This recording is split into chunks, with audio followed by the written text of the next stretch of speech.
RSS ಬಗ್ಗೆ ಆಗಲಿ, BJP ಬಗ್ಗೆ ಆಗಲಿ, ಕಾಂಗ್ರೆಸ್ ಬಗ್ಗೆ ಆಗಲಿ, ಜೆಡಿಎಸ್ ಬಗ್ಗೆ ಆಗಲಿ ಯಾರು ಮಾತಾಡಬಾರ್ದು.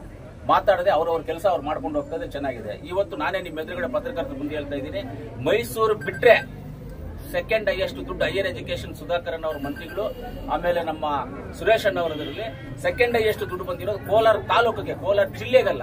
ಜಿಲ್ಲೆ ಲೆಕ್ಕ ಮಕ್ಕಳು ಇನ್ನ ಬೇರೆ ಇದೆ. ಕೋಲಾರ ತಾಲೂಕಿಗೆ 100 ಕೋಟಿ ಕೊಟ್ಟಿದ್ದಾರೆ. ಅಭಿವೃದ್ಧಿ ಬಗ್ಗೆ ಯಾವ್ದಾರ ತೋರಿಸ್ರಿ. ನಮ್ಮನ್ನು ಕರ್ಕೊಂಡಾಗ ಎಲ್ಲಾದ್ರೂ ಒಂದು ಅಂಗನವಾಡಿನ, ಒಂದು ಸ್ಕೂಲ್, ಒಂದು ಹಾಸ್ಟೆಲ್ ಬಿಲ್ಡಿಂಗ್ ಯಾವ್ದಾರ ಸರಿ ಇಲ್ಲ ಅಂತ ನಮ್ಮನ್ನು ಕರ್ಕೊಂಡು ಹೋಗ್ರಿ, ನಮ್ಗೆ ತೋರಿಸ್ರಿ. ಕೆಲಸ ಮಾಡಿಲ್ಲ ಅಂದ್ರೆ ಮೀಡಿಯಾದಲ್ಲಿ ಹಾಕಿ ನಮ್ಮನ್ನ ಯಾಕರ್ಸ್ ಹೋಗಿರಿ. 29ನೇ ತಾರೀಕು ನಮ್ಮ ಕೋಲಾರಲ್ಲಿ ಹೆಡ್ ಕ್ವಾರ್ಟರ್ ಅಲ್ಲಿ ಇವತ್ತು 100 ಕೋಟಿ ವೆಚ್ಚದಲ್ಲಿ ಎಲ್ಲ ಸರ್ಕಾರಿ ಕಾಲೇಜುಗಳು, ನಮ್ಮ ಲಾ ಕಾಲೇಜ್ ಆಗ್ಬೋದು, ಆಮೇಲೆ ಜೂನಿಯರ್ ಕಾಲೇಜು, ಆಮೇಲೆ ವುಮೆನ್ಸ್ ಕಾಲೇಜು, ಆಮೇಲೆ ಬಾಯ್ಸ್ ಕಾಲೇಜು, ಆಮೇಲೆ ನಮ್ಮ PG ಸೆಂಟ್ರು ಯೂನಿವರ್ಸಿಟಿಯಲ್ಲಿ, ಆಮೇಲೆ ಅದ್ಬಿಟ್ಟು ಅಬ್ದುಲ್ ಕಲಾಂ ವಸತಿ ಶಾಲೆ ಆಗ್ಬೋದು. ಇದಕ್ಕೆಲ್ಲ ಟೋಟಲ್ ಆಗಿ 100 ಕೋಟಿ ರೂಪಾಯಿ ವೆಚ್ಚದಲ್ಲಿ 29ನೇ ತಾರೀಕು ಕಾರ್ಯಕ್ರಮ ಇದೆ. ದಯವಿಟ್ಟು ತಾವೆಲ್ಲರೂ ಬರಬೇಕು ಅಂತ ನಾನು ಕೋರ್ಕೊಳ್ತೀನಿ. ಸುಧಾಕರನ್ ಅವರು ಹೈಯರ್ ಎಜುಕೇಶನ್ ಮಿನಿಸ್ಟರ್ ಸುಧಾಕರನ್ ಅವರು ಬರ್ತಾ ಇದ್ದಾರೆ. ಬೈಟಿ ಸುರೇಶ್ ಅಣ್ಣ ಅವರು ಬರ್ತಾ ಇದ್ದಾರೆ. ಬೈಟಿ ಸುರೇಶ್ ಅಣ್ಣ ಅವರು ಸುಧಾಕರನ್ ಅವರ ಒಂದು ನಾಯಕತ್ವದಲ್ಲಿ, ಅವರ ಒಂದು ಮಾರ್ಗದರ್ಶನದಲ್ಲಿ ಇಷ್ಟೊಂದು ದುಡ್ಡು ನಮ್ಮ ಕೋಲಾರ ತಾಲೂಕಿಗೆ ಬಂದಿದೆ. ಅಂದ್ರೆ ಕರ್ನಾಟಕ ರಾಜ್ಯದಲ್ಲಿ ಮೈಸೂರು ಬಿಟ್ರೆ ಸೆಕೆಂಡ್ ಹೈಯೆಸ್ಟ್ ದುಡ್ಡು ಕೋಲಾರ್ಗೆ ಬಂದಿರೋದು. ಬೇಕಾದ್ರೆ ನೀವು ತಿಳ್ಕೋಬಹುದು ಪತ್ರಕರ್ತರು, ಮೈಸೂರು ಬಿಟ್ರೆ ಸೆಕೆಂಡ್ ಹೈಯೆಸ್ಟ್ ಕೋಲಾರ್ಗೆ ಬಂದಿರುವಂತದ್ದು. ಅದರಿಂದ ಒಳ್ಳೆ ಇದಾಗಿದೆ. ಎಲ್ಲರ ಸಹಕಾರದಿಂದ ಇದೆಲ್ಲ ಮಾಡೋದಕ್ಕೆ ಅವಕಾಶ ಆಗಿದೆ. ಖಂಡಿತವಾಗ್ಲೂ ತಾವೆಲ್ಲರೂ 29ನೇ ತಾರೀಕು ರಂಗಮಂದಿರದಲ್ಲಿ ಕಾರ್ಯಕ್ರಮ, ಮಳೆ ಬರುವ ಸಂಭವ ಇದೆ, ಎಲ್ಲಿ ಆಚೆ ಮಾಡೋದಕ್ಕೆ ವಾತಾವರಣ ಇಲಾಖೆ ಅವರು ಒಪ್ಕೊಂಡಿಲ್ಲ. ಯಾಕಂದ್ರೆ ಮಂತ್ರಿಗಳು ಬರೋದ್ರಿಂದ ಎಲ್ಲರಿಗೂ ಪರ್ಮಿಷನ್ ತಗೋಬೇಕಾಗ್ತದೆ. ವಾತಾವರಣ ಇಲಾಖೆ ಒಪ್ಕೊಂಡಿಲ್ಲ. ಆದ್ರಿಂದ ರಂಗಮಂದಿರದಲ್ಲಿ ಮಾಡೋಣ ಅಂತಿದ್ದೀವಿ. ರಂಗಮಂದಿರದಲ್ಲಿ ಮಾಡ್ತೀವಿ ಕಾರ್ಯಕ್ರಮ. ಸರ್, RSS ಸಂಚಲನ ಯಾಕೆ ಇಷ್ಟೊಂದು ವಿರೋಧ ಮಾಡ್ತಾ ಇದೆ? ತೀರಾ ಪ್ರತಿಷ್ಠೆ ಆಗಿ ತಗೊಂಡು ಮತ್ತಷ್ಟು ಮಾಡ್ತಾರೆ. ಅದು RSS ಬಿಜೆಪಿ ಪ್ರತಿಷ್ಠೆ ತಗೊಂಡಿದ್ದಾರೆ, ಕಾಂಗ್ರೆಸ್ ಅವರು ಪ್ರತಿಷ್ಠೆ ತಗೊಂಡಿಲ್ಲ.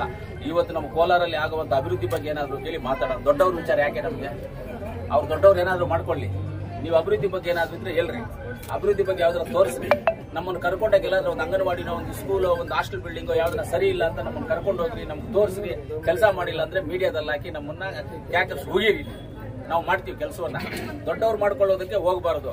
ಇನ್ನೊಂದು ನಾನು ಹೇಳ್ತೀನಿ, ನನಗೆ ಗೊತ್ತಿರುವಂತದ್ದು ಒಂದು ವಿಚಾರ ಏನಂದ್ರೆ, RSS ಬಗ್ಗೆ ಆಗಲಿ, ಬಿಜೆಪಿ ಬಗ್ಗೆ ಆಗಲಿ, ಕಾಂಗ್ರೆಸ್ ಬಗ್ಗೆ ಆಗಲಿ, ಜೆಡಿಎಸ್ ಬಗ್ಗೆ ಆಗಲಿ ಯಾರು ಮಾತಾಡಬಾರ್ದು. ಮಾತಾಡದೆ ಅವ್ರವ್ರ ಕೆಲಸ ಅವ್ರು ಮಾಡ್ಕೊಂಡು ಹೋಗ್ತದೆ. ಚೆನ್ನಾಗಿದೆ. ಇವತ್ತು ನಾನೇ ನಿಮ್ಮ ಎದುರುಗಡೆ ಪತ್ರಕರ್ತರ ಮುಂದೆ ಹೇಳ್ತಾ ಇದ್ದೀನಿ, ಮೈಸೂರು ಬಿಟ್ರೆ ಸೆಕೆಂಡ್ ಹೈಯೆಸ್ಟ್ ದುಡ್ಡು ಹೈಯರ್ ಎಜುಕೇಶನ್ ಸುಧಾಕರನ್ ಅವರ ಮಂತ್ರಿಗಳು, ಆಮೇಲೆ ನಮ್ಮ ಸುರೇಶ್ ಅಣ್ಣ ಅವರಲ್ಲಿ ಸೆಕೆಂಡ್ ಹೈಯೆಸ್ಟ್ ದುಡ್ಡು ಬಂದಿರೋದು ಕೋಲಾರ ತಾಲೂಕಿಗೆ, ಕೋಲಾರ ಜಿಲ್ಲೆಗಲ್ಲ. ಜಿಲ್ಲೆ ಲೆಕ್ಕ ಮಕ್ಕಳು ಇನ್ನ ಬೇರೆ ಇದೆ. ಕೋಲಾರ ತಾಲೂಕಿಗೆ 100 ಕೋಟಿ ಕೊಟ್ಟಿದ್ದಾರೆ. ಅದರದ್ದು ಪೂಜೆ ಮಾಡ್ತಾ ಇದ್ದೀವಿ. ಎಲ್ಲೂ ಇಲ್ಲ ಈ ತರ. ಯಾಕಿಲ್ಲ? ನಮ್ಮೆಲ್ಲರ ಸಹಕಾರದಿಂದ ಇಲ್ಲೆಲ್ಲ ಏನಿದ್ದಾರೆ ಲೋಕಲ್ ಅಲ್ಲಿ ನಮ್ಮ ನಗರಸಭೆಯವರಾಗ್ಬೋದು, ನಮ್ಮ MLC ಅವರಾಗ್ಬೋದು, ನಗರಸಭೆ ಸದಸ್ಯರು, ಅಧ್ಯಕ್ಷರು, ನಮ್ಮ ಲೀಡರ್ಸ್, ಇದು ಕೃಷ್ಣ ಬೈರೇಗೌಡರು ಇದರಲ್ಲಿದ್ದಾರೆ. ಕೃಷ್ಣ ಬೈರೇಗೌಡರ ಸಹಕಾರವೂ ಇದೆ ಇದರಲ್ಲಿ. ಸುಧಾಕರನ್ಗೆ ಮೊದಲ ಇದೇ ಜಿಲ್ಲೆನಲ್ಲಿ ಇದ್ದವರು ಅವರು. ಅದರಿಂದ 100 ಕೋಟಿ ವೆಚ್ಚದಲ್ಲಿ ಬಿಲ್ಡಿಂಗ್ಸ್ ಕಟ್ತಾ ಇದ್ದೀವಿ.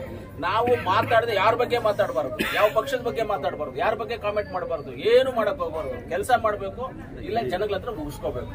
ಜನಗಳ ಹತ್ರ ಉಳಿಸ್ಕೊಳ್ಳೋದು ನಮ್ಗೆ ಇಷ್ಟ ಇಲ್ಲ. ಕೆಲಸ ಮಾಡೋದು ನಮ್ಗೆ ಇಷ್ಟ, ನಾವು ಕೆಲಸ ಮಾಡ್ತಾ ಇದ್ದೀವಿ. ನಗರ ಬಗ್ಗೆ ಜಾಸ್ತಿ ಆಗ್ತಾ ಇದೆ, ರೋಡ್ಗಳು ತುಂಬಾ ಇಕ್ಕಟ್ಟಾಗ್ತಾ ಇದೆ, ಜನಸಂಖ್ಯೆ, ವಾಹನಗಳು ಜಾಸ್ತಿ, ರಸ್ತೆಗಳ ಅಗಲೀಕರಣ ಆಗ್ಬೇಕು ಅನ್ನೋದು ಇದೆ. ಹೌದು, ಖಂಡಿತವಾಗ್ಲೂ 10ವರೆಗೆ MP ಅವರು, ನಾನು, ನಮ್ಮ MLC ಅನಿಲ್ ಕರೆದಿದ್ದೀವಿ. ಅವ್ರ ಜೊತೆ ಹೈವೇ ಬಗ್ಗೆ ಚರ್ಚೆ ಮಾಡೋದು. ಈಗ 10ವರೆಗಿದೆ ಮೀಟಿಂಗ್, ಅದು 11 ಗಂಟೆಗೆ. ಅದಾದ್ಮೇಲೆ ನಾವು PWD ಅವರನ್ನ ನೆಕ್ಸ್ಟ್ ಮೀಟಿಂಗ್ ಕರೆದಿದ್ದೀವಿ. ಇವಾಗ ಬರುವಂತ ರೋಡ್ಗಳು ಫಂಡ್ಸ್ ಏನ್ ಬಂದ ಅದರಲ್ಲಿ ಮಾಡಿದ್ರೆ ಆಲ್ಮೋಸ್ಟ್ ಸ್ವಲ್ಪ ಸರಿ ಹೋಗುವಂತ ಪರಿಸ್ಥಿತಿ ಇದೆ.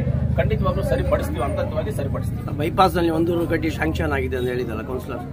ಬೈಪಾಸ್ ನಲ್ಲಿ 1.5 ಕೋಟಿ ಶಾಂಕ್ಷನ್ ಆಗಿದೆ. ಇವಾಗ ಏನು ನಮ್ಗೆ ಮಾಲೂರಿಂದ APMC ಇಂದ ಟೌನ್ ಒಳಗಡೆ ಎಂಟರ್ ಆಗ್ತೀವಿ, ಬ್ರಿಡ್ಜ್ ಕೆಳಗಡೆ ಅಲ್ಲಿ 1.5 ಕೋಟಿ ಏನಿಲ್ಲ. ನಮ್ಮ ಕೋಲಾರ ಡೆವಲಪ್ಮೆಂಟ್ ಅಥಾರಿಟಿ ಇಂದ ಅಲ್ಲಿ ಒಂದು ಸರ್ಕಲ್ ಮಾಡಿ, ಚೆನ್ನಾಗಿ ಮಾಡಿ, ಒಳ್ಳೆ ಅಲ್ಲಿ ಫೌಂಟನ್ ಎಲ್ಲ ಮಾಡಿ, ವೆಲ್ಕಮ್ ಬೋರ್ಡ್ ಹಾಕಿ ಎಲ್ಲ ಇದು ಮಾಡಬೇಕು ಅಂತಿದೀವಿ. ಎಲ್ಲ ಅಪ್ರೂವಲ್ ಆಗಿದೆ, ಎಲ್ಲ ಆಗಿದೆ. ಇಷ್ಟರಲ್ಲೇ ಕೆಲಸ ಮಳೆ ನಿಂತ ಮೇಲೆ ಕೆಲಸ ಸ್ಟಾರ್ಟ್ ಮಾಡ್ತೀವಿ. ಸಚಿವ ಸಂಪುಟದ ಬಗ್ಗೆ ಏನ್ ಹೇಳ್ತೀವಿ? ಮುಚ್ತಾ ಇದೀವಿ, ಎಲ್ಲ ಹೇಳಿದೀವಿ. ಒಂದೊಂದ್ ಕಡೆಯಿಂದ ಮುಚ್ಕೊಂಡು ಬರ್ತಾ ಇದೆ. ಹಂತವಾಗಿ ಮುಚ್ತೀವಿ. ಸರ್, ಸಚಿವ ಸಂಪುಟ ವಿಸ್ತರಣೆ ಬಗ್ಗೆ ಗೊತ್ತಿಲ್ಲ ಸರ್. ಸಚಿವ ಸಂಪುಟ ವಿಸ್ತರಣೆ ಬಗ್ಗೆ ಗೊತ್ತಿಲ್ಲ. ನೋಡಿ ಸರ್, ನಾನು ಹೇಳೋದು, ಇನ್ನೊಬ್ರು ಹೇಳೋದು ಸುಮ್ಮನೆ ಸುಳ್ಳಿನ ಮಾತುಗಳದು.